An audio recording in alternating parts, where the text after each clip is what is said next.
At the time when Amraphel was king of Shinar, Arioch king of Elasa, Chedorlaomer king of Elam and Tidal king of Goyim.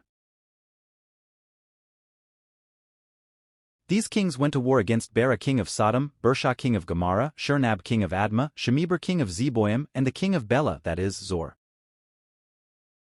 All these latter kings joined forces in the valley of Siddim, that is, the Dead Sea Valley.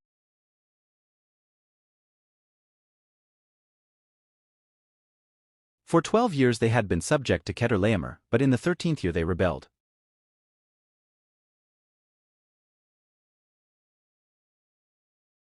In the 14th year, Chedorlaomer and the kings allied with him went out and defeated the Rephates in Ashtaroth Karnaim, the Zuzites in Ham, the Emites in Shave Kiriathaim,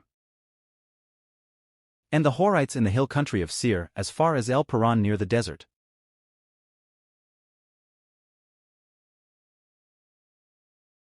Then they turned back and went to En-Mishpat, that is, Kadesh, and they conquered the whole territory of the Amalekites, as well as the Amorites who were living in Hazez and Tamar.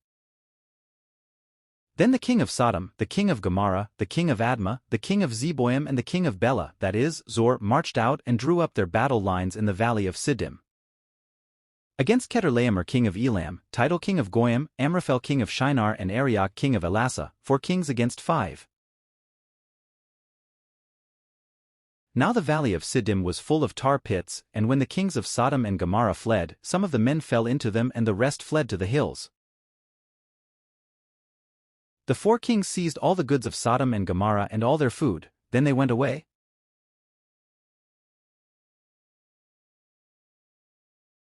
They also carried off Abram's nephew Lot and his possessions, since he was living in Sodom.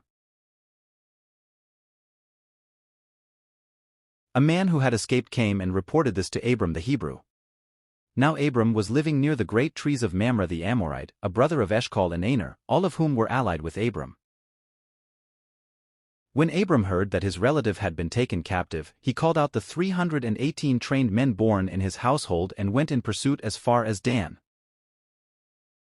During the night Abram divided his men to attack them and he routed them, pursuing them as far as Hobah north of Damascus. He recovered all the goods and brought back his relative Lot and his possessions, together with the women and the other people. After Abram returned from defeating Chedorlaomer and the kings allied with him, the king of Sodom came out to meet him in the valley of Shave, that is, the king's valley. Then Melchizedek king of Salem brought out bread and wine. He was priest of God Most High.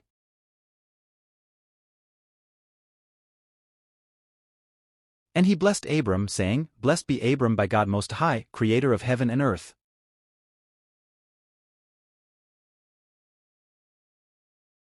And praise be to God Most High, who delivered your enemies into your hand.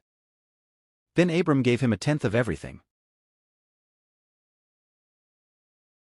The king of Sodom said to Abram, Give me the people and keep the goods for yourself.